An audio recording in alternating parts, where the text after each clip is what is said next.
Yes. Welcome, welcome. Good morning, everybody. Good Good morning, morning. good morning. How is everybody feeling? Welcome, welcome, welcome. You want a spotlight? I think we wait a little bit for Don Francisco. Hello, So good to Karen. see It's so good to you. see you. I Oh, wow. think last time I Beloved. saw you, Karen, was in Peru. So, Good morning, everybody. I'm like just lighting and up and seeing Ingrid is you. here. Oh my God, Chanelli, Scott. Everybody from the past, the present, and the future. Welcome, welcome, welcome, welcome. I am Ray. For those of you who don't know us, I am raycrist, And I founder, and I am ninacrist, and we are just so thrilled to be together today. and of course, beloved Jeffrey, Mount Olympus here, the Brother. team. Oh my I want to goodness. give us a couple minutes to Arrive and arrive. land. Nina, I'm not too far from your neck of the woods in Maine Oh right my now. goodness. That makes Yeah, me so happy. And it's I a saw beautiful morning. somebody logged in from Cape Elizabeth, Maine, which nobody seen, like that's where I'm originally from. And I Yeah. was just so excited to see that we have someone from Cape Elizabeth with us today or watching the recording. So that made me Well, really happy. I'm down at Old Orchard Beach, Oh so I'm my not far gosh. away. You're right next to my father. He lives right down there. It's beautiful. Absolutely beautiful. Right on Pine Point Road.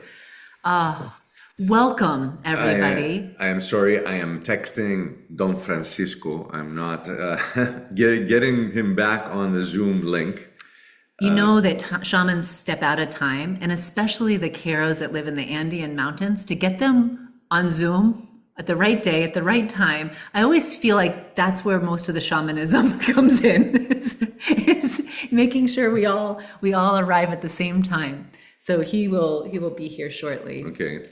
I had sent it to him, and right under the Zoom link, he says, "Where is the Zoom link?" It is wonderful to see these people. They can see energy, they can see your life, but they can't see the Zoom link. I think it's more important to see life than Zoom links. So much truth to that. So, welcome. Let's start with a short meditation until Don Francisco and Dona Juanita join us. I invite you to close your eyes or keep them open, whatever feels better for you. Just take a moment and feel the ground under your feet. As we step into this work, we're first of all stepping into a greater reality, or more real reality, that the earth under our feet is everything. This planet, Pachamama, is our true mother. It's the mother of our mothers, the mother of our grandmothers. She's the mother of all living beings, plants, trees, the mother of the rivers. She's the mother of the mountains.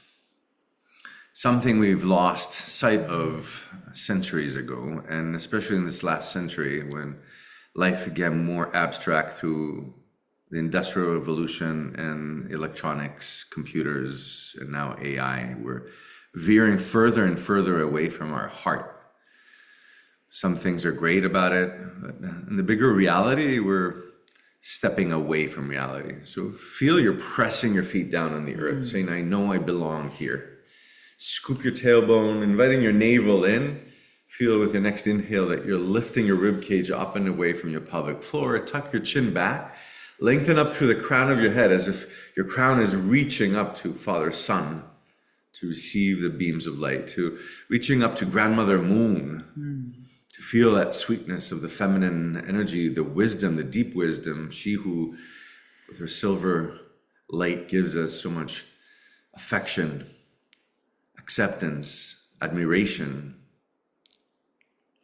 And taking one more inhale, invite your hands to your heart in prayer position and bow your chin to returning to the center of your heart, returning to who you are.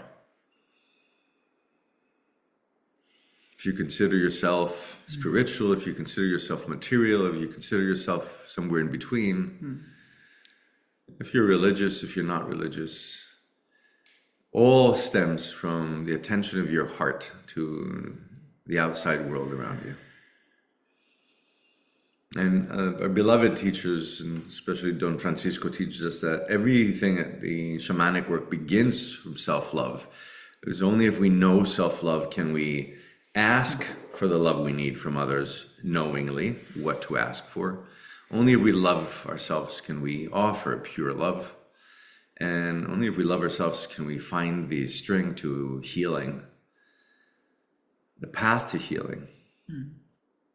If you wish to, you can bow a little bit deeper to anyone that you love and you walk with in the spirit world, any saint, any god, any goddess.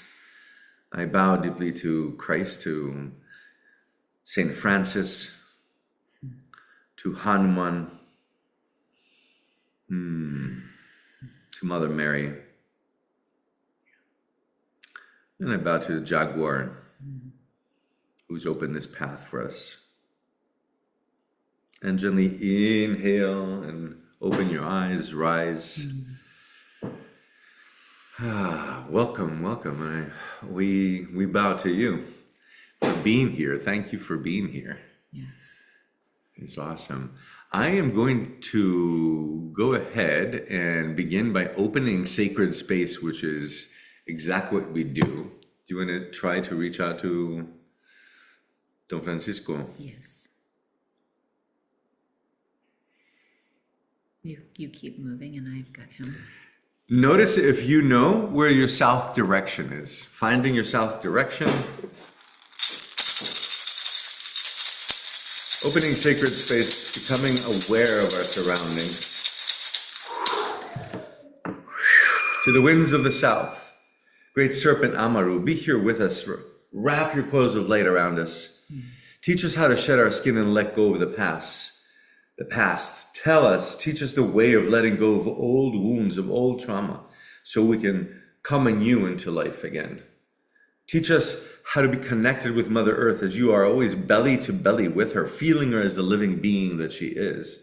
Remind us in every step that she is the provider. She is the one that gave us a body. She is the one that gives us all the nourishment, the food we need throughout our life for this body. She is the one we will return this body to when we return, when our soul leaves. Thank you, Amaru, great serpent, for teaching us the movement of the spiral from the DNA all the way to the Milky Way. Be here with us. Allow us to change. Horpichai. Horpichai. Turning to your right to the west. To the winds of the west. Great Otorongo, great Jaguar, thank you for opening this path, the Jaguar path, a path that leads straight into our heart, into each individual's heart, a path that leads us to a way of moving in the world liberated from collective consciousness ideas of shame, of guilt. Thank you for allowing us to find our personal love, our personal power, and to have that sensitivity that you have in your paws, to have that strength that you have in your claws, to move in this world with no fear, to move in this world, giving our gifts, offering our gifts fearlessly. Thank you for showing us the way of the shaman, the way of great leaps. Be here with us. Allow us to make a personal leap here today with Don Francisco. Horpichai. Horpichai. Turning to your right again, coming to look to the north. To the winds of the north, great Colimbri, hummingbird, sweet, tiny hummingbird, thank you. Thank you for teaching us that we don't have to be big to do great and big things in our lives. Thank you for teaching us that we can stand still, that we can fly in one place, or that we can fly further back and heal our past. Thank you for teaching us that we should seek, like you, the nectar of life. Be here with us. Flutter your wings in front of our solar plexus. Exchange any bitterness any one of us has felt with sweetness and nectar. Fill us with that sweetness of life. May that sweetness run through our veins. May we view the world with this sweetness. Thank you, hummingbird, for flying backwards and opening the door, the portal to the ancestors.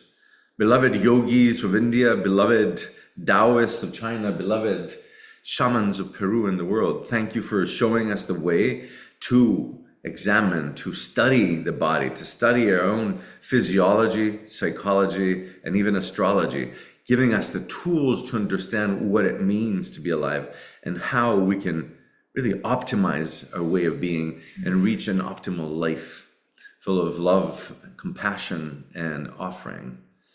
Thank you. Horpichai. Horpichai. Turning once again to the right, to your right, to the east, to the winds of the east, to the rising sun. Thank you, great condor. Thank you, eagles and hawks that fly in our valley. Thank you for teaching us how to rise above and see the greater picture of our life. Thank you for giving us that quality, the virtue of discernment, so we can look left and right of us to see who is next to us and to lovingly, with discernment, just notice who are the people that allow us, that lift us and bring us forward, and who are the ones that are pulling us back and down. May we have the discernment and the loving kindness to appropriately position ourselves in those relationships. Thank you, beloved Condor, for teaching us that we're connected to the divine, as you are always flying wing to wing with a great spirit. May we fly with you, liberated from our old ways, from our old patterns, from our old traumas. May we rise above to our optimal heart, our optimal loving heart. Horpichai. Horpichai. And gently bowing, bringing your attention to our beloved Mother Earth. Pachamama, Mama, thank you for your sweet love. Thank you for holding us. Thank you for all of the ways that you ground our energy. Thank you for the way that you love us unconditionally. And thank you for the body that you offer us to experience this life, for all of the qualities and textures and colors, for all of the sensations, the senses. Thank you for giving us this multidimensional experience of all that you offer us. And thank you for taking for us our heavy energy, any trauma, any difficulty, any challenges. Thank you for receiving them, our hucha, like fertilizer, offering us in return flowers and vegetables and beautiful fruit. Thank you for all of the ways that you support us. With deep gratitude. Horpichai. Horpichai. And gently inhale, slow motion here, rising up. Intitaita, Father Sun, Mama Kila, Grandmother Moon, thank you, beloved Intitai, for sending your light, for allowing this warmth to warm up Mother Earth, to give us all of the living beings' life. Thank you for giving us your light so we could see. Thank you for sending your flames so we could burn our old contracts. And Mama Kila, Grandmother Moon, thank you for your deep feminine wisdom. Thank you for holding us as a grandmother with such acceptance, admiration, and affection. We bow to you. Horpichai. Horpichai. And gently bring your hands again to your heart. Just taking one more moment, one more breath here to feel that you're in the center of the chakana. Around us, the four directions, the four power animals that give us four virtues and qualities and healing energy. Above us, Father, Sun, and Grandmother Moon. Below us, the earth. Finding a point of reference, a map, and a compass to live by. Thank you all for being here. Gently inhale and open your eyes. And welcome to more of you who joined. Amazing. And Francisco is connecting and he will be on. He's just asked for another moment. So as he makes his way online, I feel like some sort of time travel has brought us all into this space. The Chicana is the Inca cross we have on the wall behind us. And we think of this as a compass. If we've lost our way, if maybe something has pulled us off course 1 degree, at some point we find ourselves off course. And the Chicana is what helps us come back to our center, aligned between heaven and earth, returning to this place where we can catch the synchronistic energy lines, moving with ease, moving with grace and power. And this is one of the greatest gifts that the Qeros offer us, is a compass to navigate this life with. Integrity. Integrity. I want to speak a little bit as we're here. And when Francisco comes, he always comes at the right moment. And I want to say, for those of you who are new to the Jaguar Path and don't know us, that I ventured into Peru after a surgery that I had in 2005 at the NIH. I was given essentially a very grim diagnosis. I was given a few months of life. And I still opted to take part in a study of the NIH for cancer. But both NIH and Johns Hopkins, when I said, is there anything we could do? They basically said, you should take care of your affairs. They saw no way out of this. So I did do one surgery and then ventured into Peru. And I ventured very deep into the jungles of Peru and south central Peru, close to the borders of Bolivia. And I met the tribes of the Shipibo tribe, an ancient tribe that had only in the 70s come for the first time in touch with white people. And I studied there with an ayahuasquero, and I spent quite a bit of time. And I also ventured up into the Andes and the Sacred Valley, where I met one of the first teachers that I met was Don Francisco. I was on my knees in front of Don Francisco, literally. And I said, Don Francisco, I'm dying. I have a 1-year-old baby back home, boy, that will grow up without a father. Please heal me. And he basically put his hands on my shoulders and helped me stand up. And he said, I can't heal you, but I can train you to become a shaman and you can heal yourself. Now, that was 2 or 3 years into my whole ordeal with cancer and different hospitals and trying to figure things out. And it was the first time that I realized, or that someone told me that, hey, it's up to you. As I was reaching out, they said, no, reach back into you. And here we are 20 years plus later, and I'm alive. I had the amazing honor to be working with Francisco, to be working with Maestro Panduro in the jungle, and Don Manuel in the city of Cusco. These are the 3 main teachers, along also with Dona Bernardina and Dona Juanita. So 5 people that really brought me back to life, that what they did is they brought me back to see life in a very different way.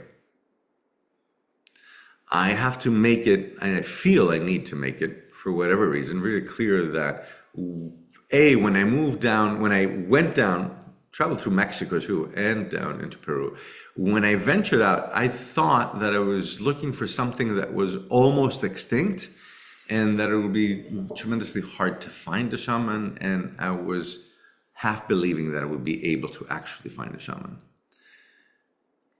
The point that I want to say that I feel is important is that, first of all, I discovered that shamanism is not a religion, and it's really important historically and anthropologically to mention this, and also to remove any fears that anyone may have, like, is this contradicting my religion or not? Shamanism and the shamans are essentially the first ecologists. They're naturalists. If you ask me, I think naturalism is a better word for it, especially because the word shamanism has it's been so misrepresented, misused, missed so many times. I think we should find a new word for it for this next century and decades to come. And what I mean about naturalism and what I discovered is that the magic is in finding your alignment, is in finding your where you are in the world in relationship to the earth. Talking about the whole idea of the evolution of humanity, we've many centuries ago, and especially during the Dark Ages, lost our way and veered away from nature. During the Dark Ages, 3 things were persecuted. There was feminism, women, the feminine energy, animals, they were said to be the beasts, and there was mentioned that the humans, man rather, I should say, not even the human, man was the favorite creation of God, while the beasts were not. And thirdly, magic. So many thousands of people were burnt to the stake to become afraid of magic. And we have. Centuries later, we hold that memory. that fear. And I've noticed this last 20 years, the difference between people that I would meet and I'd say, I work with shamans. 20 years ago, a lot of people would do this. They would kind of like pull away. Today, more and more, I see people lean in and say, okay, well, tell me more about it.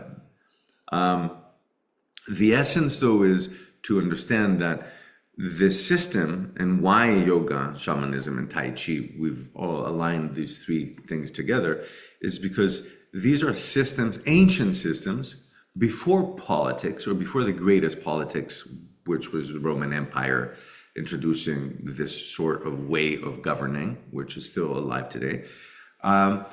There was a freer, more natural relationship to the rivers, to the mountains, to the sea, to the flowers, to the food that we eat. And after this sort of politics that came in and separation, and especially the Roman Empire, and then as an extension of the Roman Empire, the Industrial Revolution, on one hand gave us great comfort, and then the computer and revolution and AI gave us more ways of thinking faster, or whatever it is, how we could call this. But one thing they all did is they took us away from being barefoot and stepping on the grass or walking on the sand or fishing at a river or singing under the moon. And all those things are taking away from a great source of knowledge that allows us to understand who we are. All the mental illness that we see is the lack of not having a compass, not knowing who to be, or not knowing how to have an identity, right? And all these fast-moving movies and computerized movies that we watch have taken us away from the grandfathers and the grandmothers that used to tell us stories. When we would sit by the fire with our grandmothers and our grandfathers and would hear stories. Let me see hands. Did anyone have the luck to have a grandmother or a grandfather that would tell them stories? Let me see hands. Or play music or read poetry or... Yeah.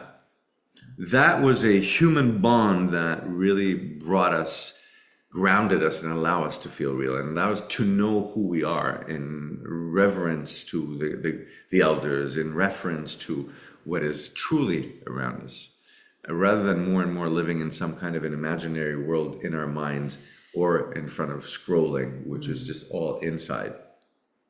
With that said, I want to say that I was born in the West, and I believe in both Western medicine and shamanic medicine. I believe that without the surgery that I did in National Institute of Health, I would not be here today, nor would I have the power to walk and make my way all the way down to the jungle. But I also know it very well. If I had followed the instructions they gave me to just return back to my life, they had said it, there was only a few months to live. So all the shamanic work really turned things around. It turned things around because I changed the way I thought. And I realized that the way we think is the way we feel, and the way we feel is what secretes hormones that run through our veins, is what tells every part, every gland of our endocrine system to what to secrete and create the health and the healthy environment within us. And it also then creates the signature or aura that others can then receive that information. Absolutely. From the endocrine system to the exocrine system, we're essentially beaconing out to the world. Beaconing out our energy. I'll pause here because I see that Don Francisco is here. I don't know if he can hear us. Hola, buenos días, Don Francisco. Horpichai. ¿Qué tal? ¿Qué tal? Buenos días, buenos días. Escúchame. Try that. Let's see. ¿Es posible usar tu video?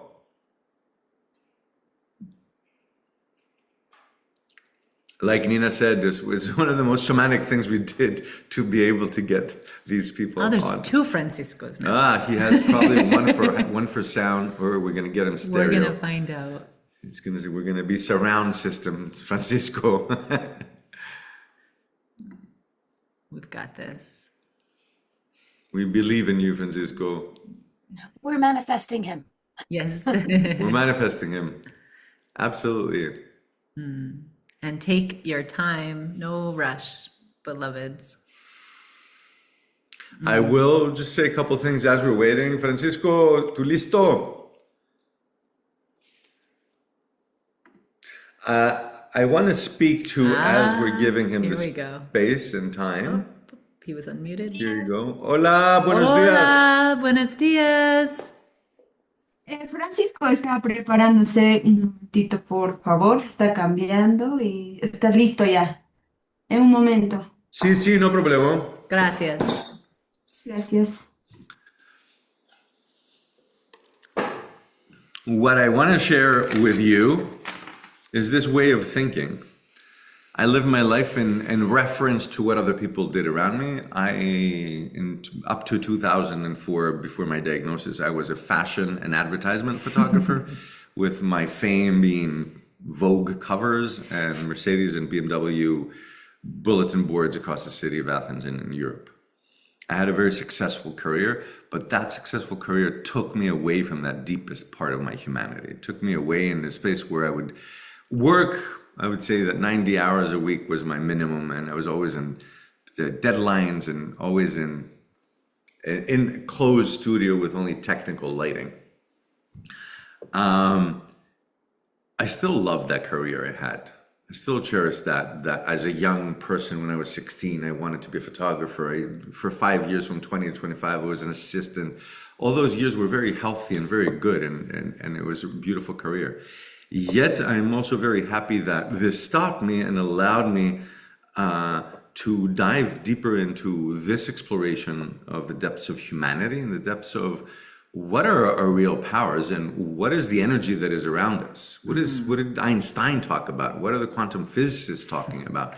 And we live in an amazing time. We live in an amazing time where now scientists are coming and saying, hey, we can measure what the great yogis were talking about. We can measure what the Taoists, the martial artists of China were talking about. How we see, how we can move things, and what is our surrounding. So the Jaguar Path is about coming into this place of understanding ourselves as modern people, because this is who we are. You may, on occasion, see me in a funny hat because I'm with Francisco and Francisco is making me wear it. And I honor him, of course, as my teacher. You may and already have seen me with a rattle, but I consider myself a modern person. I know I am, so I don't fake to be something else. And I understand all of this, again, not as a religion, not as a belief system, but actually as an awakening call of, hey, what's really real? What's really real?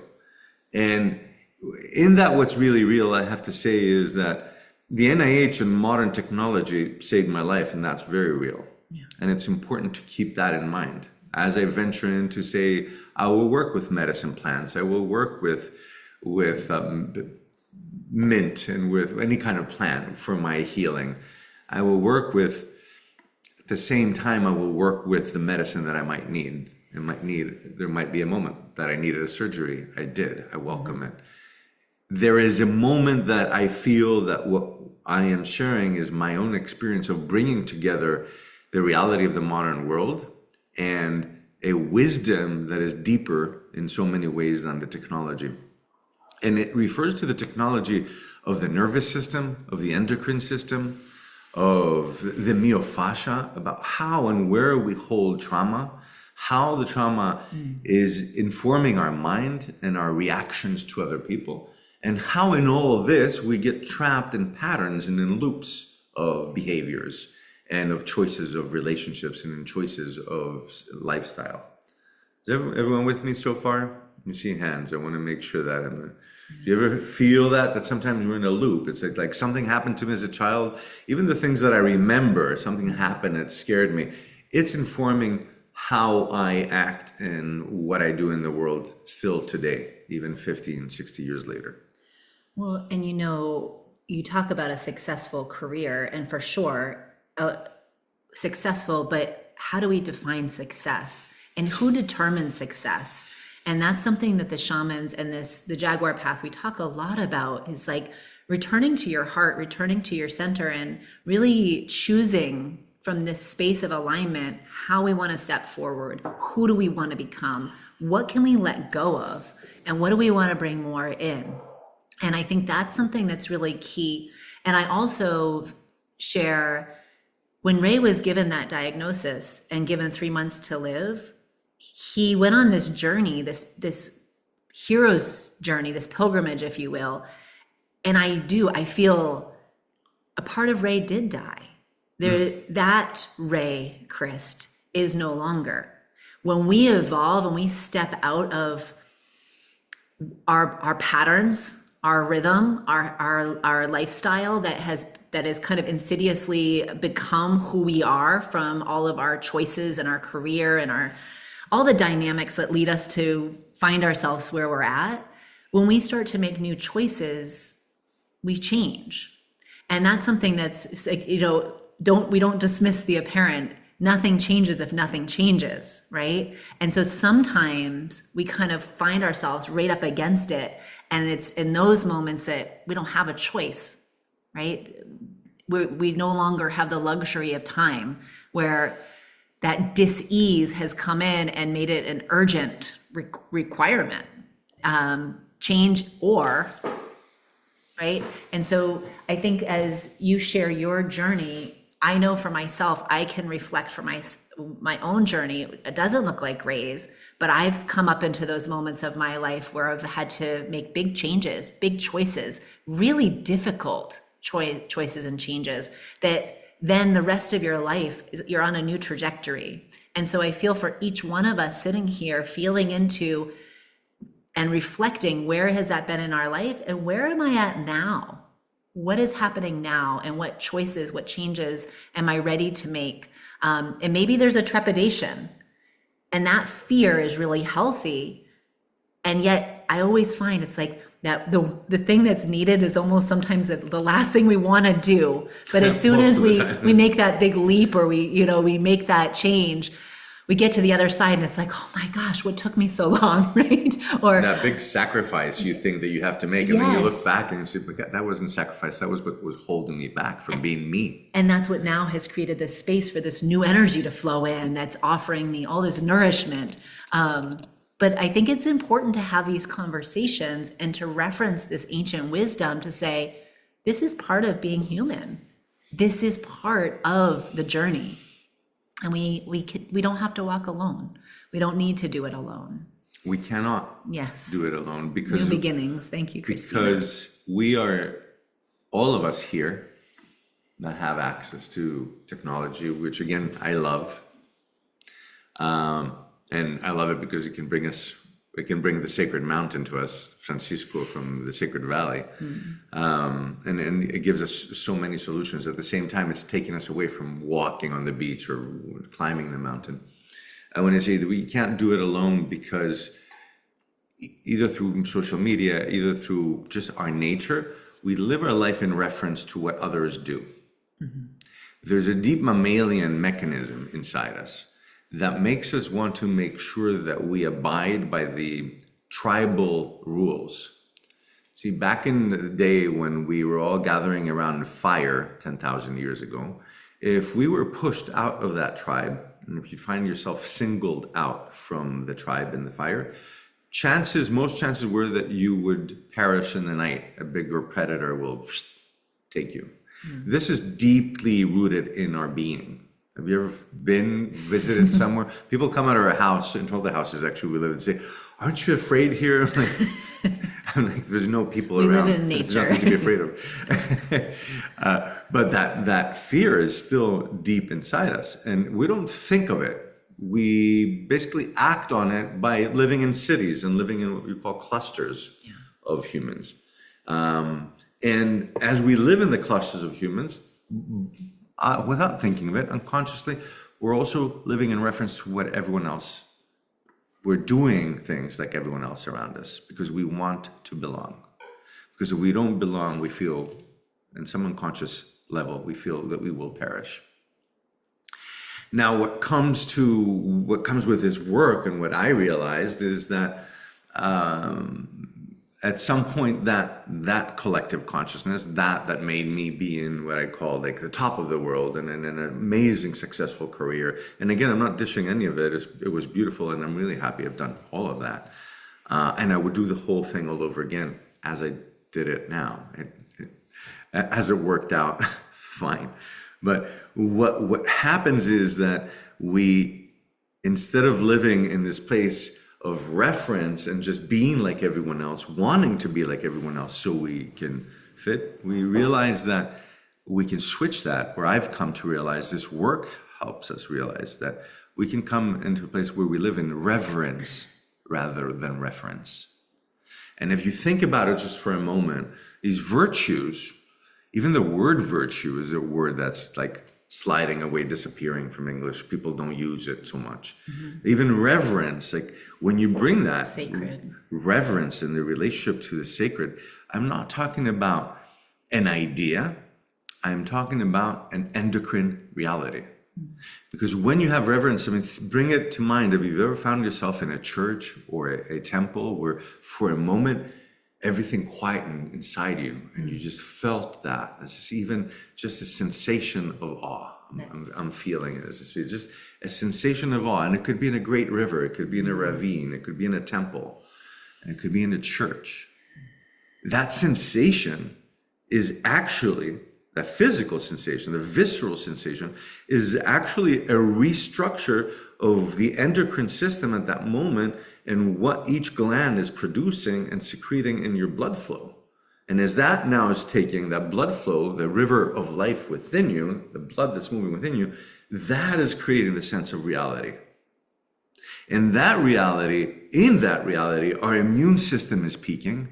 Our love and our compassion is peaking. Our patience with others is peaking. Our awareness of the surroundings and how we can move is peaking. It is really, in many ways, an optimal state of being, rather than the other one. If you're not in reverence, you're in reference, and you're constantly trying to be a better photographer or have a better house or trying to do better or allowing for that voice we call in the JaguarPath a narrator to seep in, and we say, I'm not good enough, I don't have enough money, I don't have enough resources, I'm not enough. The word enough, anyone ever had that not enough in anything? And I found too the struggle of the points of reference changing. It's like a moving target, and it's like as soon as you almost achieve, it's like the Facebook algorithm. Wait, right? And so there can be this feeling of just like running, and that's no way to move through life. And reverence allows us to slow down and find our flow. Time ceases to exist. Yeah. Just there's no time. Yeah. You're in this place. So this is where the Jaguar path comes from. This is what it wants to do. There is this power that we all have. And I will share that we've done this whole big circle, and we've lived in different places in the world, and now we live in Greece. And we've come in front of the temple of Asclepius. Asclepius is the great doctor who is the teacher of Hippocrates. And Hippocrates and Asclepius were talking about this idea, the ancient Greeks, we're talking about this idea that's called F-zine. And that means optimal living. And they realized that also, they said the nous iis and somati ii, a healthy mind only in a healthy body. So they connect the endocrine system and the physiology of the body and how healthy that is to how healthy the mind and how healthy the mind, thoughts that mind can produce, how healthy thoughts and understanding of the surroundings. So there's an idea that stems from ancient Greek of trying to reach, or there's something we're here for, and we come here and we live how many years we live, and we're from a year to 150 years, whatever span of life we're given as a gift. And it is clear to them that there's several ways you could live it, and most ways that we see around us are not optimal. Not optimal in the sense that we may live in fears, that hold us back and don't allow us to dare to do things that can be beautiful, like take a journey somewhere that is amazing, to see something new. We live in fear and we're held back from maybe opening a new business because we're afraid of not being successful, because of the not enough voice over and over again. Shamanism is a methodology that is ancient, that goes back to 20 and 30,000 years. Historically, we've found tombs that have shamanic tools, such as rattles, cord cutting knives, bells, ritualistic tools. That teaches us, the whole methodology teaches us how we can find that optimal state of being. Francisco will talk about the three states of being, and which is what I discovered when I went to Peru. One of the first things he started teaching me when I said, okay, teach me. Our first lesson was on Yankai, Yachai, and Munai. And he talked about this whole idea of, you'll see if you've ever gone to the Sacred Valley, little statues all the way to big statues, totems of a serpent, a jaguar, and a condor.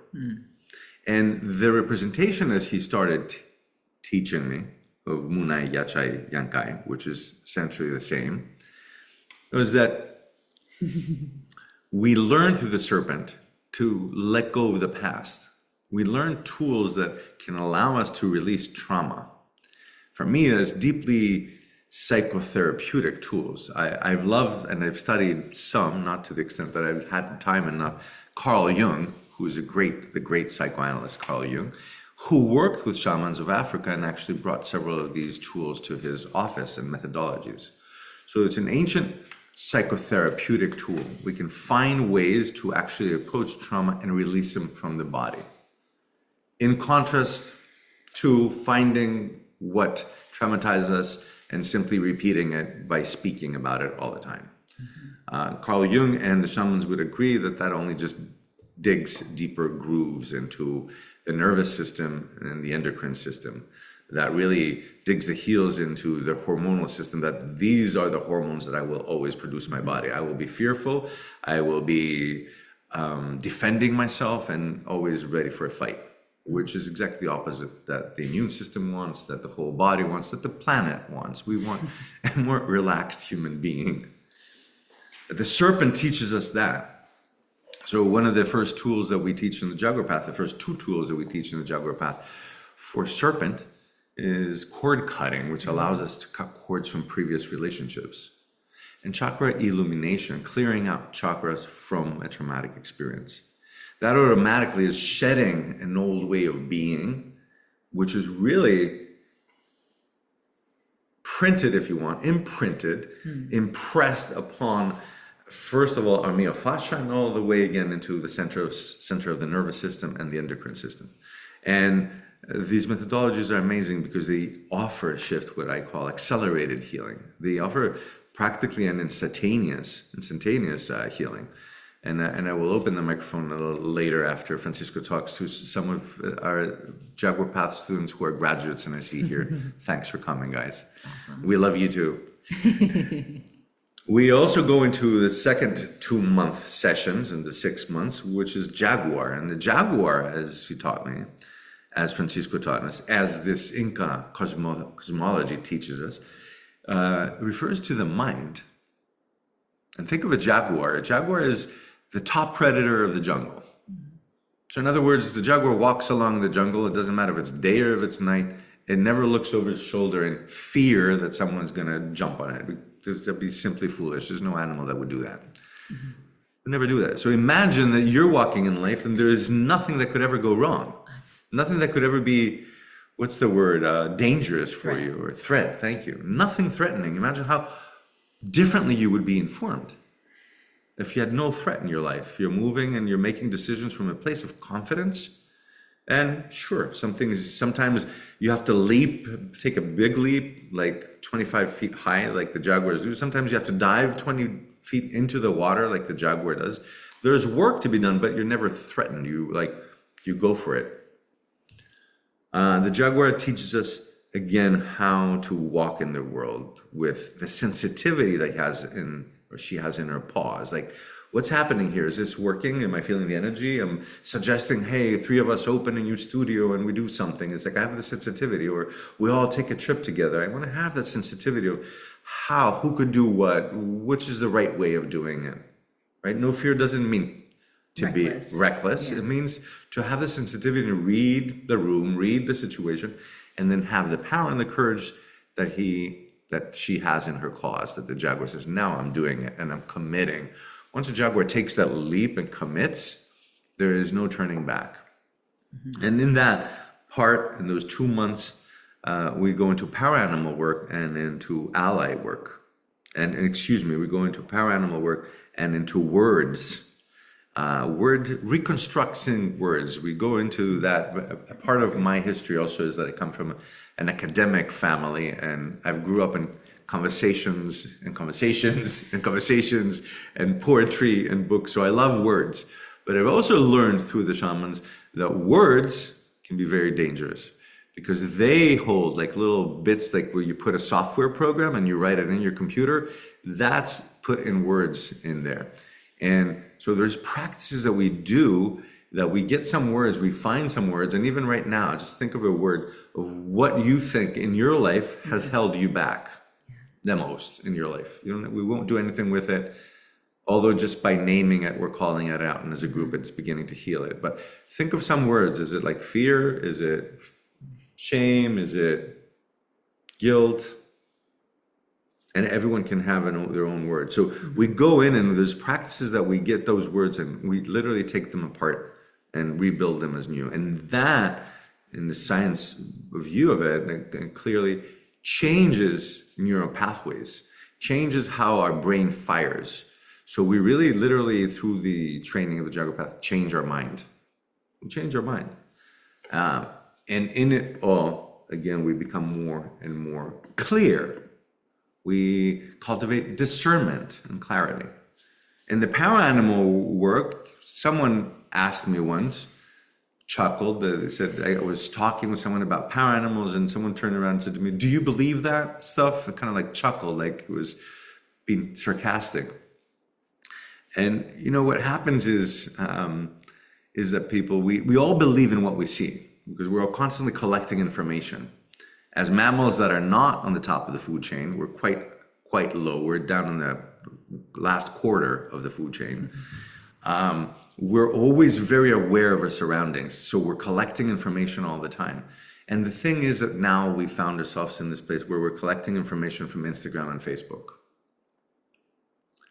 And we walk around alone. When I brought the Jaguar into my life, and started walking with the Jaguar. My power animal is a Jaguar, just in case you didn't guess it. And I have several others. But when you bring a power animal into your life, I always say it's like walk into an interview where you're getting a job, and you have two choices. You can walk in alone, or you can walk in with your power animal. You can walk in and have a Jaguar next to you, a wolf next to you. Tell me what you really think right now. How will that change you during this interview? And tell me if this is not real or not, because it's as real reality gets. Mm-hmm. And of course, there's one more leap. It's a quantum leap. It's a Jaguar leap.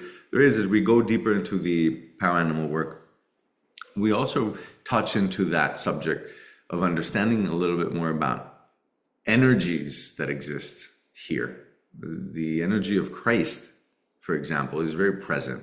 The energy of Moses is very present. The energy of Allah is present, of Johar is present, of Shiva. All these gods and goddesses and mythologies have permeated the planet and our thinking minds as humans. And the globe, as a brain, think of it, has different regions that feels and thinks things that create this energy in the world. And nature itself has pockets of different energies and qualities of energy. So we venture into coming into understanding more, like the internet, that I can't see the waves of the internet. I'm beginning to understand that there's waves of Jaguar energy, of Condor energy. I'm beginning to see that I don't have to see things. I'm beginning to understand that they're there. And I walk into a room, and I do walk with my Jaguar, and Sometimes I step on my jaguar's tail too, accidentally.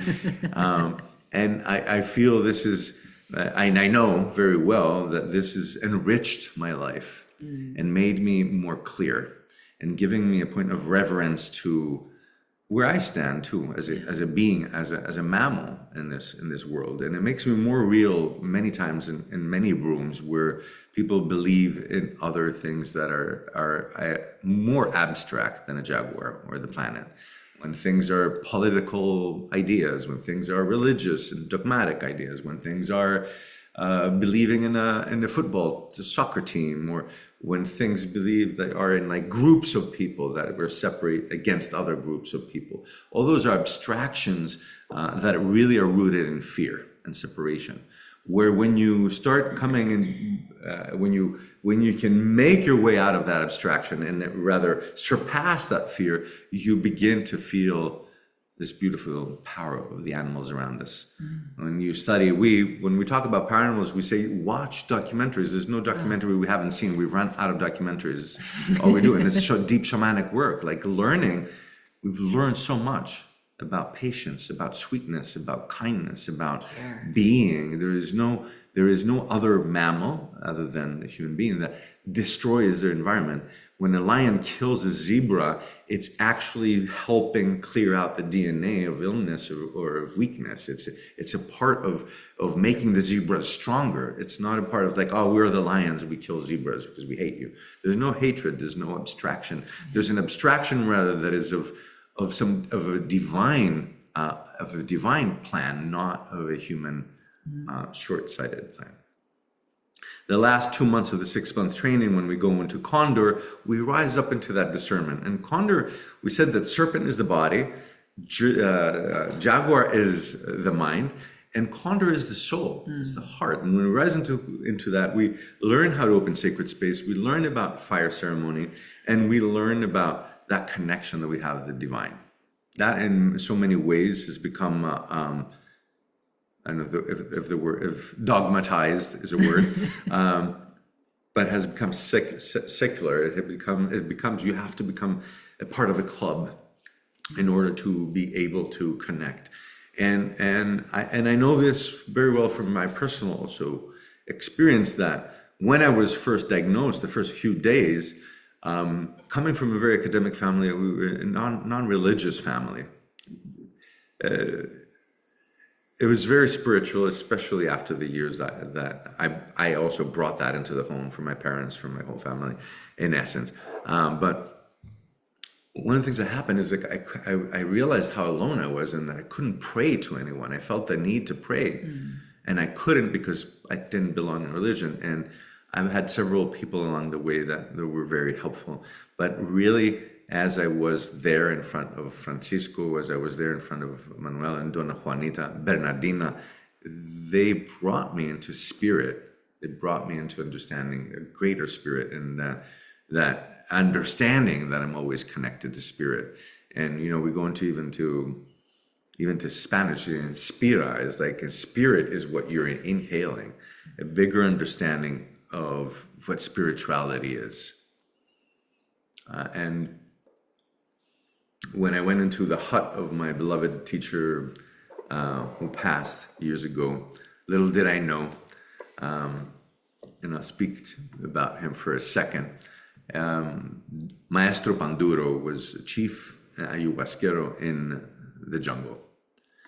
All these people, when I met them, were wearing T-shirts and shorts and stuff, but it was really clear that they really knew at this thing of clothing, that they were probably more comfortable with leaves around them. Somehow it was really evident that clothes were a really new thing for them.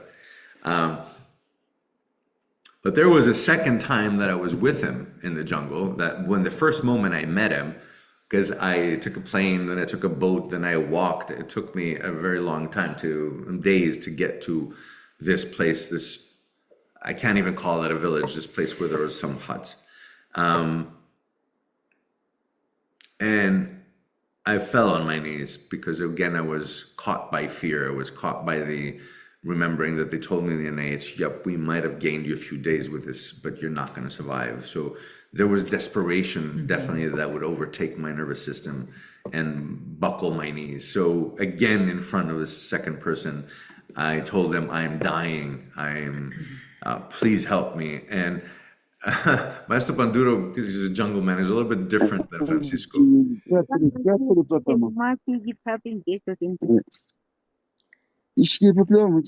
They're coming. So I'm going to just say really quickly that Maestro Panduro said to me, he put his hand in front of my face and he said, I don't care about my own emotions. What makes you think I'm going to care about your emotions, Ray?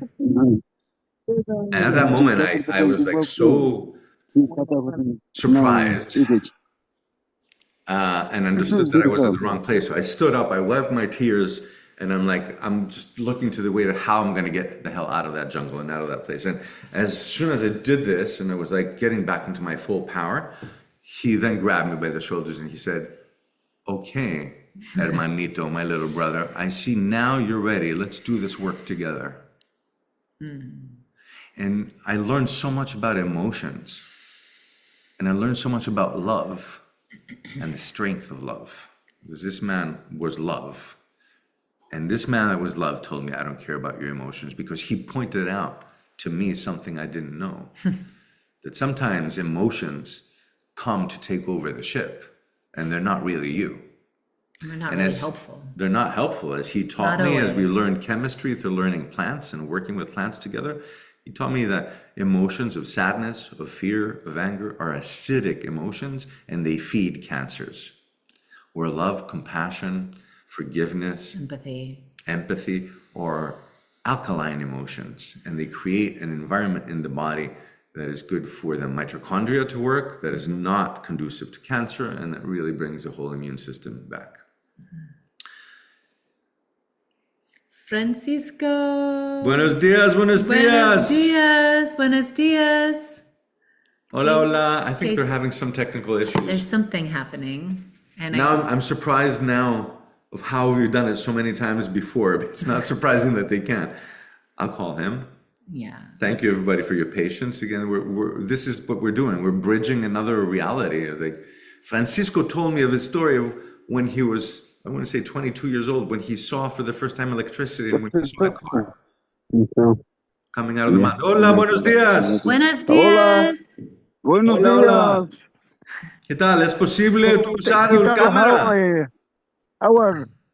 Hatun Puma. Hatun Puma. There we are. We're outside. Buenos días, Nina. Buenos días. Buenos dias, Armando. Hatun Puma, the great Puma, the great Hatunmunay. mountain lion. He's up the mountains. Hatun Puma. Hatun Puma. Hola, buenos días. ¿Qué tal? Wow. Hola. Inti taita. Hola, hola. He's with his son up in the mountains. They're at the qero villages where they've grown up, where he's grown up.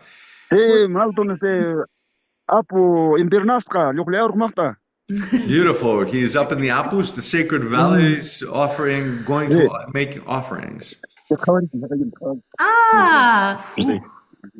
Buenos dias. Hola, Juanita. Familia. Hola, Juanita. Hola a todos. Buenos días, añay. Ah. Oh my God. Okay, now we're all... Wow. Buenos días, Juanita. Ray. Toray, Aliancho. Aliancho. Aliancho, greetings, my beloved family. I love it. Hola. Francisco, todos aquí para... Sí. Hablamos para Munay y Aini. ¿Tú quieres hablamos? Ya, ahora no estaban soy yo. ¿Qué? Sí, por favor. Sí, por favor. Gracias. A ver, dirección. So he's going to open sacred space. In Quechua. Big beloved Mother Earth, great pumas of the mountains. Come here, come here, come to us.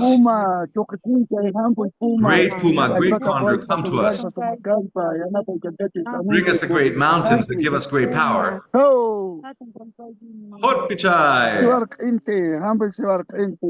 Beautiful hummingbird, come to us. Come to us. Bring us for Ray and for Nina and for the Jaguars. Big condor, big birds. Beloved ancestors, men and women, shamans, come to us. Big condor, big spirit, welcome. Beloved Mother Earth, thank you for giving us the life you give us, the nourishment, the love. Come to us. Come to us, beloved feminine. Nourish us. Come, come. Come like a puma to us.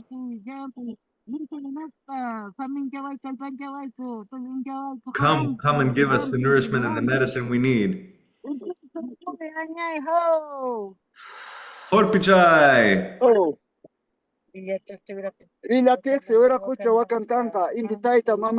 Beautiful night sky, beautiful Father Sun, Grandmother Moon, constellation of the Pleiades. Bring the mountains of Europe and the mountains of the world. Come. Come from Ashangata, the great mountain. Come to us, come to us, come to us. Beautiful rivers. Come to us, the feminine and the masculine energy in mountains. Come to us, bring the healing. Ahoy, Horpichai!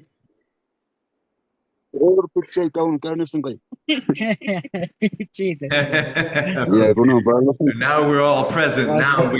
Now we can talk. Es posible tu cámara es un poco otro vez.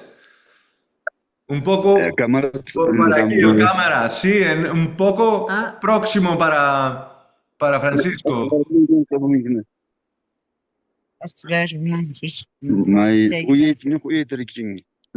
Otro lado. Para es. No para es. Es. Ah, gracias. Perfecto. Perfecto, perfecto. Vamos, hablamos. Till 5:30. Por favor, Francisco, es hablar para Yanchae, Munai.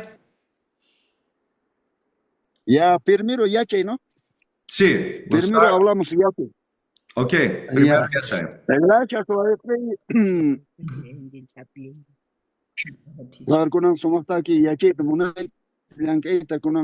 He's holding the coca leaves.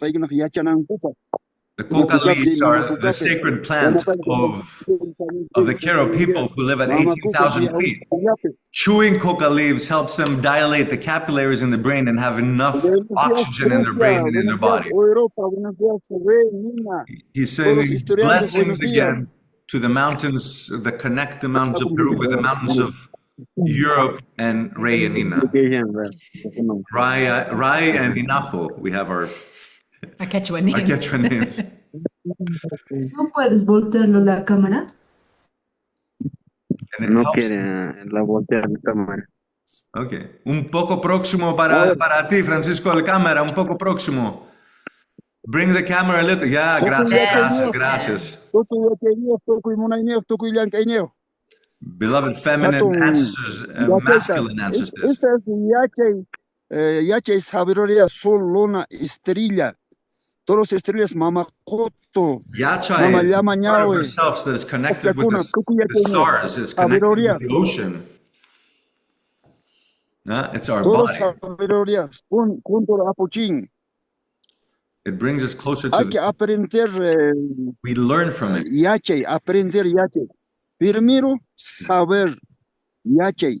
Yacha is about Sol, luna, estrella, bachacote, todos toco yache. learning about the mountains, about the stars, about the moon. My Quechua is rusty. Sí.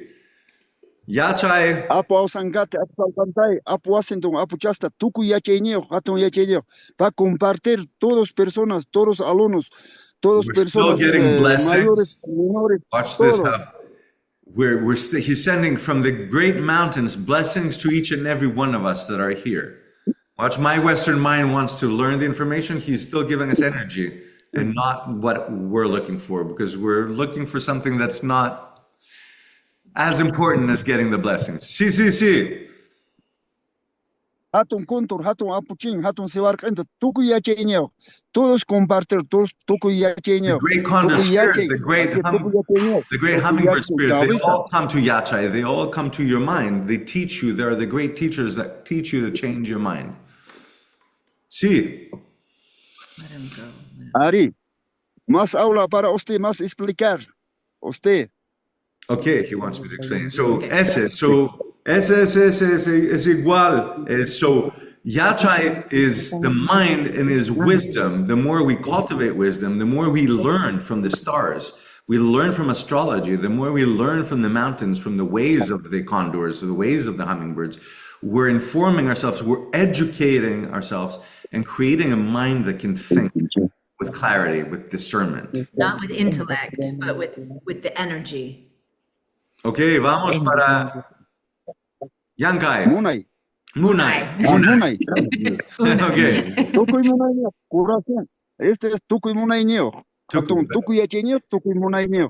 Entonces, munay, todas personas pa Munay is the heart, the soul, the love.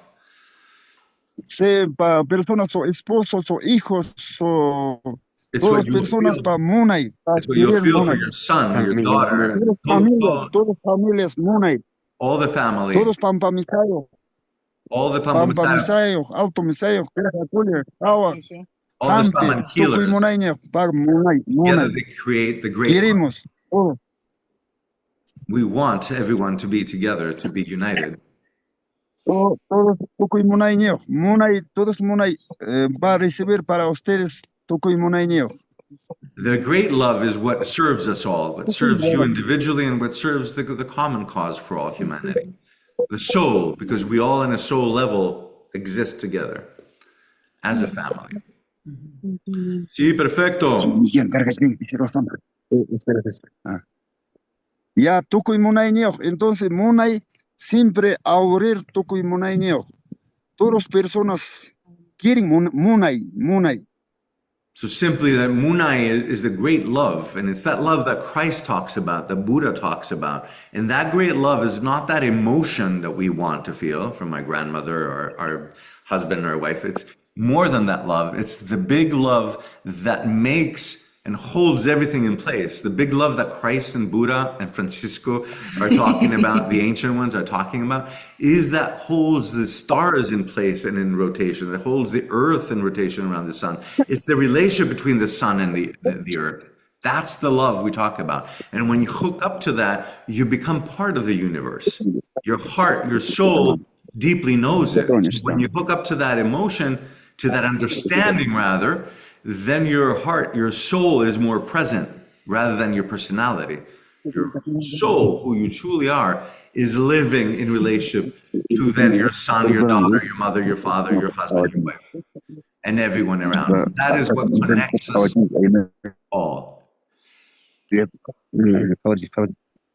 I love that. And he says, we all have it. We learn how to access it. Everybody has Munai. Look at that love. Look at that love, how they walk together, beloved hobbits. Okay, vamos a la Yankai.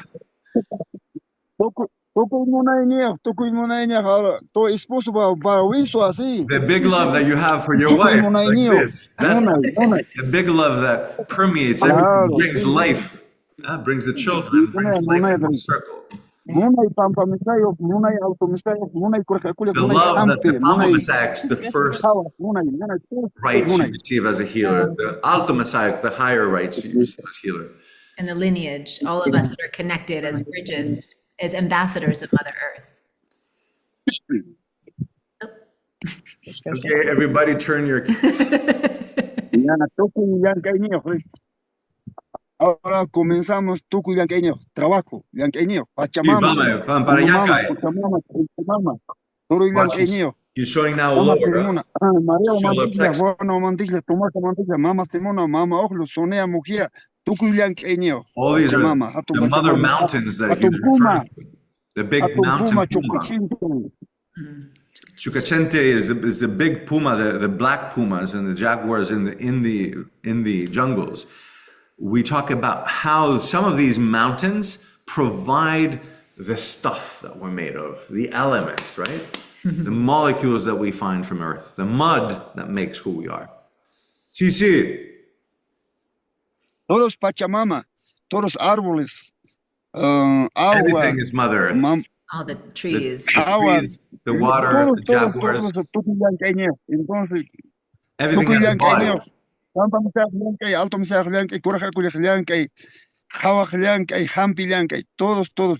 Everyone has a body. The great healers, the higher elevation of shamans, the Alto Messiahs, the Kurakalueks, which is the highest elevation of being an elder, becoming an elder. We all have a body, and that's a gift of Mother Earth. I'm glad we had that opportunity for me to share earlier the idea of how they too understand that we have three perceptual states, the mind, the body, and the spirit. That's who we He are. has 3 coca leaves, his kintu.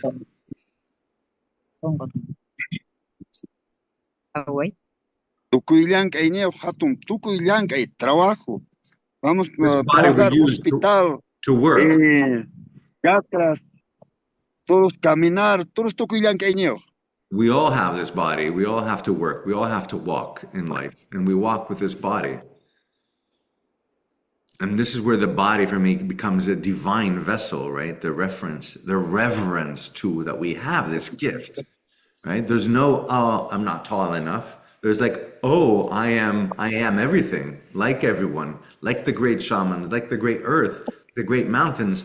I am the same. Alinch goshamba waiqi alinch llankay tukuyankaineo. Sí. Sai korpun. ¿Está bien? Está bien. Explicar todo. Aquí está la montaña es Impernasca. He is up in the mountains above the Nazca lines. No es Cusco, fuera de Cusco. Okay, ¿a dónde es? Animales hay alpacas. Aquí. They're up at the qero villages. These are their animals. This is their village. This is the first time they show us their village. This is amazing. He never does this. He always goes to Cusco to broadcast with us. And he said, today I'm with the animals. I'm with the alpacas. He has alpacas and llamas. We're at 18,000 feet right now.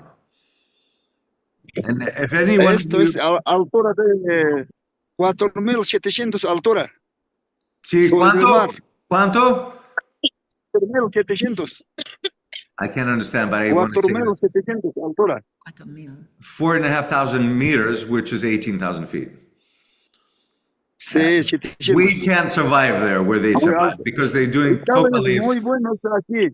It's beautiful and it's quiet and it's tranquil. Ahora está Augusto.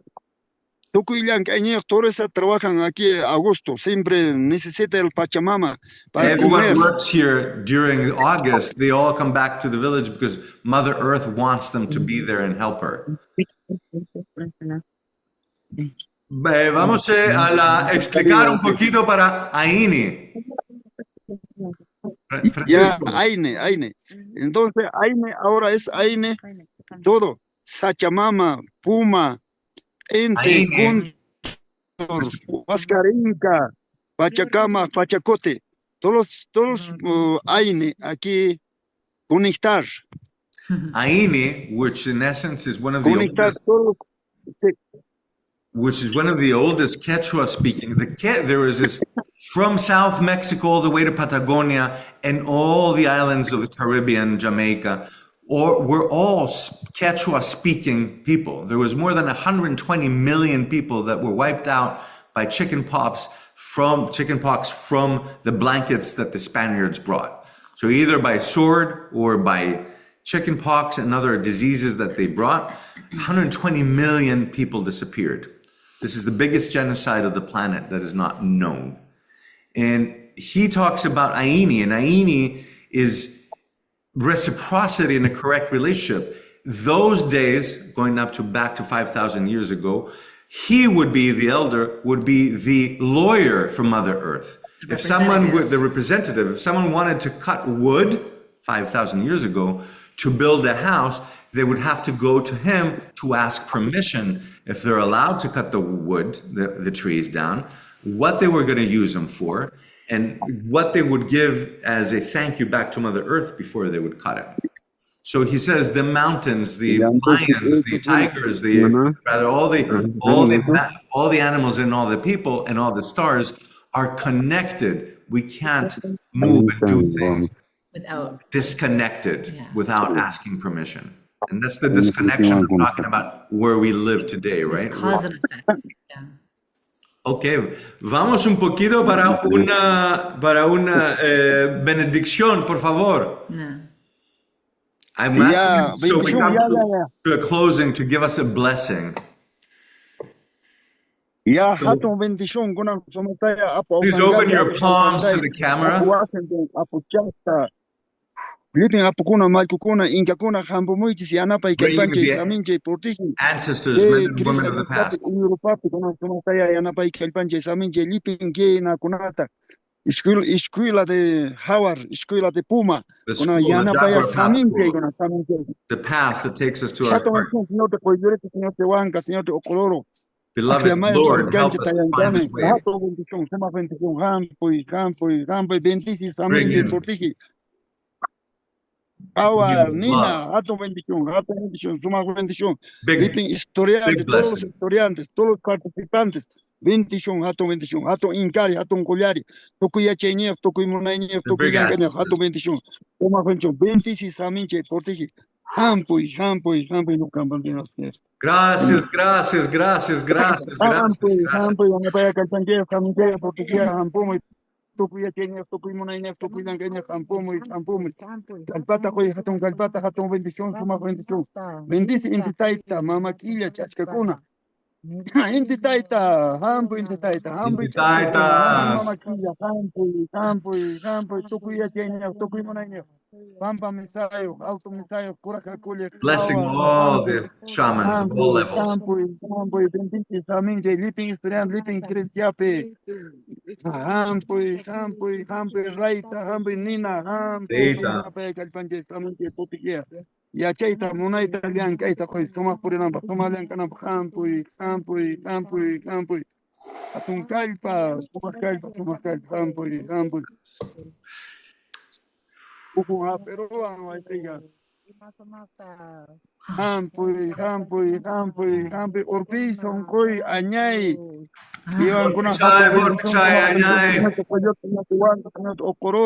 Gracias, orpison, koi, topananchis cama. Gracias a usted, Juanita. Gracias, Francisco. Mucho amor. Hatun munay.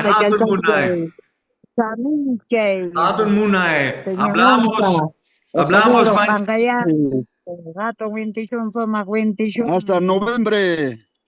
Hasta noviembre. Vamos. Noviembre, vamos a escuchar mañana para el teléfono. Sí.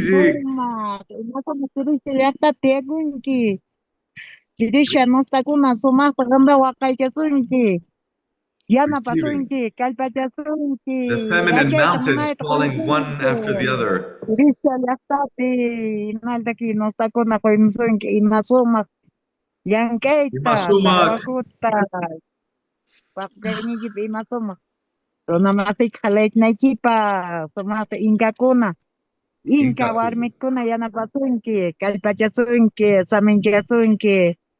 Sí, turay, nina, ñañay, orpizo, Añay, punzoy, añay. añay. Ah, Orpillay. Añay, Buenas añay. tardes. Mwah. Hatun Buenas abrazo. tardes. Ah, Hatun abrazo. Otro abrazo, otro abrazo. Gracias, gracias. Abrazos. Hasta Gracias, luego. mamá. Hasta luego, hasta Hasta luego. noviembre. Vamos a Hatu hablar Hatu. mañana. Hablar mañana En por teléfono. septiembre yo hablamos. Sí, sí, sí. 26 Sí, de septiembre. Hasta luego. sí, Chao. 20. Orpichai Sankoy.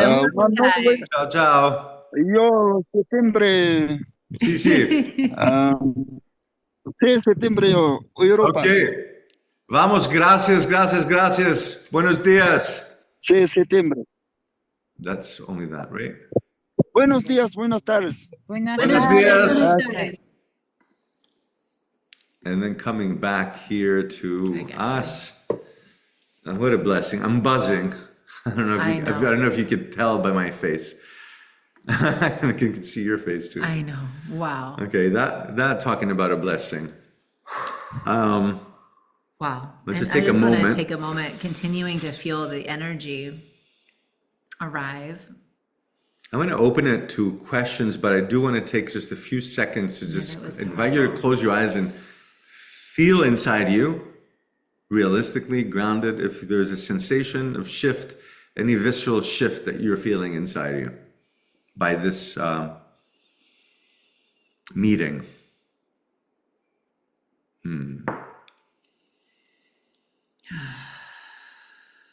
So blessed.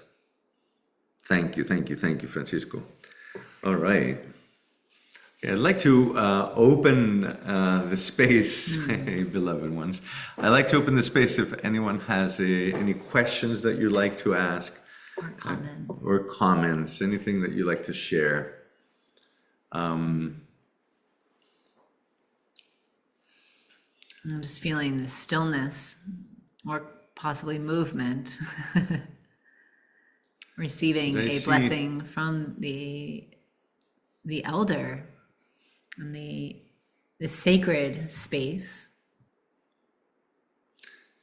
So, okay, feel free to ask. We always have that. Oh, Emmy, beloved Emmy. So good to see you. Good to see you. Sorry, I came in late. I had a date with a dog on the beach. Excellent. Yeah, in Pachamama, which was much needed. What I'm feeling is, I'm so grateful for these connections with them, because even though I've been on this path for a long time, it always just feels like a strengthening of that connection. So, yeah, Absolutely. it's a gift. Thank you. Thank you, Emmy. Thank What, you. has it been a decade, Emmy? At least. Yeah. At least. Yep. Mhm. Beautiful. Thank you for walking in this path with us. Yeah. Thank you. Horpichai, yes, it is a blessing. It's a point of reverence, like to hold, for the heart to hold. And the language, Quechua, is a mother tongue. And just notice, even though the mind may not understand the words, the impressions in the heart and the energy field, just seeing the comments coming through of being moved to tears and feeling the power of the love. His every word spoken had so much love infused in it. And this language is untainted. It's untainted. There's pure blessings in every word coming directly from his heart. I can say so much that untainted is so important, but I will hold back because I do want to give an opportunity for you guys to ask any questions, any of the Jaguars. Stacy. Yes, Stacey. Thank you. As you saw, my dog loves Don Francisco just as much as we all do. He had to make sure he got in there, and yeah. I think my one simple word today is just gratitude. Life is hard. There's a lot that's changing every minute, and I believe I needed this morning more than I knew that I did. So thank you. Thank you. Thank you, Stacy. Thank you for being here. And his dog was there too. Yes, I saw in the back. Thank you, Stacy. Thank you. And it's so true. It's so true. This is a string to connect to reality. Anyone else? Any other beloved Jaguars? There you go. Sabrina, beloved Sabrina. Hermana. Hello, everyone. Oh, Grand Rising. This is absolutely beautiful. And every time, I mean, I was fortunate enough to meet him in Peru, but even before I met him in Peru, just the power that, right, that comes through the technology, right? Because the spirit, the energy is there. So even if you're not there in person, you feel the power. And I was just saying this over the weekend, how I feel so blessed to be able so grateful for Nina and Ray for bringing this to us, to be able to have this beautiful tradition, to be able to go back, to remember, right, what the language was, what their traditions were, how we honor, how we have become earth keepers, right, to have this beautiful blessing, just to have a greater awareness and to be able to plant the seeds forward.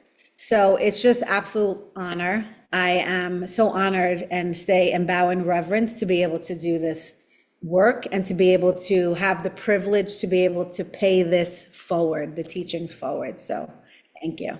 Thank you, Sabrina. Thank you. Thank you, Sabrina. Thank you. That's so amazing. And I just have so much to say about each one of these things, but I will hold back. I'll be saying, I'll have a lot to say for 6 months beginning the end of September. September 26, 27, our first session. Yeah. Still giving space for us.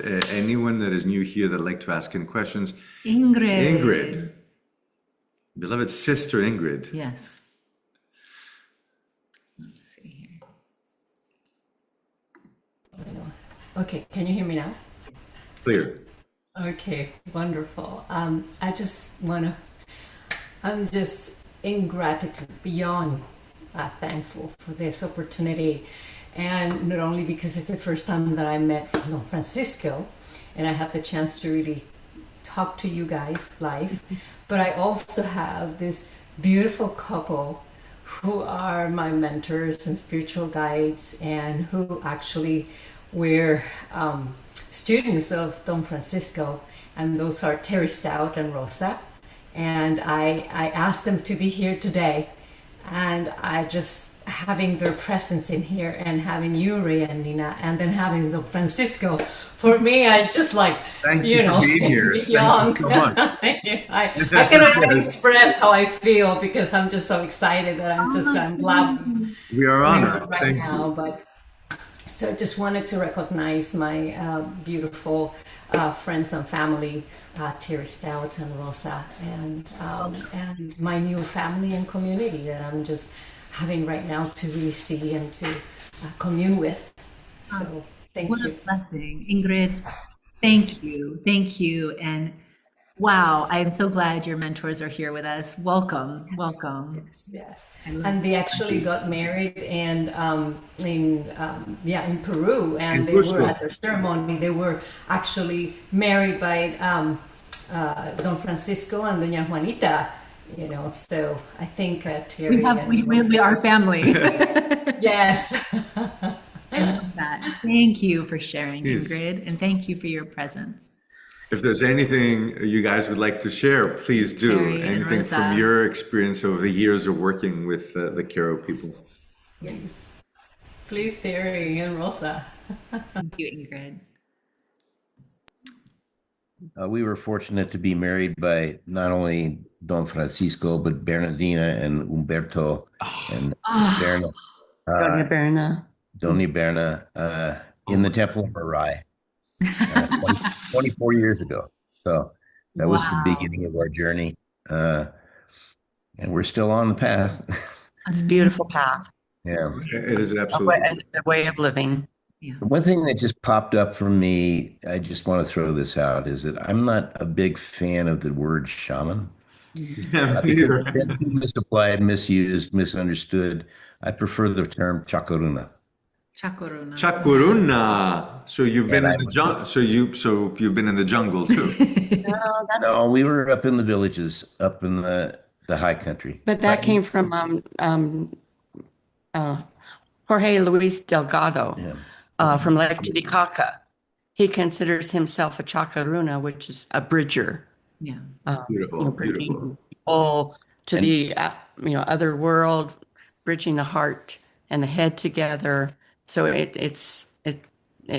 connotates being a bridger. Beautiful. We are pleased to call Ingrid a chakaruna. Yes. I will bring it forth through the Jaguar path, if I may, Terry, because I too am trying to find a word that hasn't been so misused and misunderstood and misrepresented, and it's just like, and it's just a word. Right. It holds so much. It has such a charge, right? Yes. The words are important. They carry a message, and so if we can choose a word that carries a deeper meaning, I just prefer it. Absolutely. Chakaruna and the chakana, it translates as bridge as well, this portal. And so I feel that alignment beautifully. And I want to see that. And you'll see this throughout the training, because everyone that is with us, we brilliant people. And Ray and I are taking notes as we're delivering. I've already started. And so you'll see that. And this is the Aini. Yeah, and the Aini of there's no arrival. This is a journey that continues to spiral upward, and it's a blessing. So thank you for your presence. Thank you. I just want to say thank you to you too, because this has been really enjoyable for us and filling in some spaces, and so thank you very much. Thank you. Thank you, Ingrid, for being the bridge. Right. Another chakaruna. Chakaruna and heart. I love it. Beautiful. And may each one of us step forward as a bridge. We all have that permission, and I think that it's powerful. It's powerful. We have permission. Amin, our beloved brother. So good to see you. Thank you. Perfect. Does that help? If I press the ask to unmute, does that help you? I don't know if it... It does. It gives a little prompt. Okay. Here we go. You're on. You're on. Okay, can you guys hear me? Clearly, loud and clear. Okay. I can't see anything else. So I am really grateful, to see Don Francisco and the way the setting is, and it's just a sweet reminder that we don't have to be loud. There's, to be in Aini, to be in heart space, and that shows so much.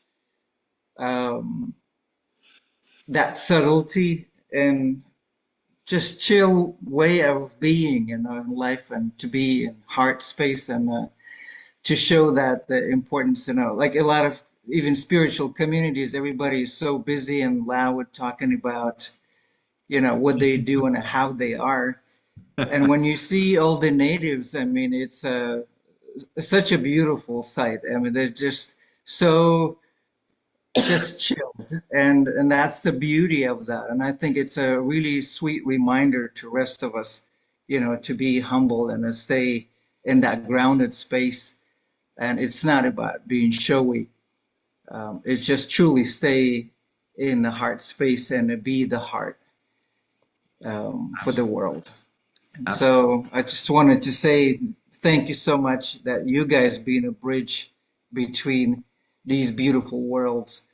And I'm very truly humbled to be part of this lineage. So thank you. Thank you, Amin. Thank you. And so just beautifully spoken, Amin. Thank you. Appreciate it.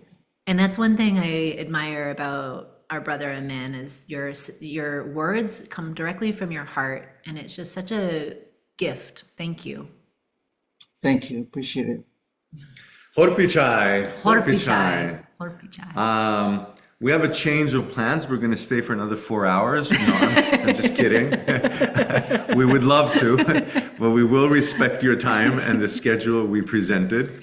And we will share the recording. And we will send the recording, because a lot of people reached out that they're not going to be able to make it this morning, but they want to be a part of it. So for everyone that will see the recording. Yes. And we will send out an email. I still Yes. want to say a lot. If That's why we have 6 months. If there's a way to bring it home, I think Chakruna would be the highlight. Thank you, Terry and Rosa. The idea is there was one moment that Francisco talked, and I think Terry and Rosa really reflected that back, that the idea of this work is to connect the mind and the heart. The bridge. And that's why I say also yoga is and Tai Chi is like, you get the body in a healthy place that those connections can happen. And in the Jaguar Path, we take all these words. It was a moment in my 3rd year of apprenticeship with Francisco where I said, so, okay, what's next? And he said, the next thing for you is to start teaching this. And I was like, whoa. Like, how am I going to do this? I'm not. He said, how am I? I said, how am I going to teach it? He said, you're going to teach it in English. Yeah.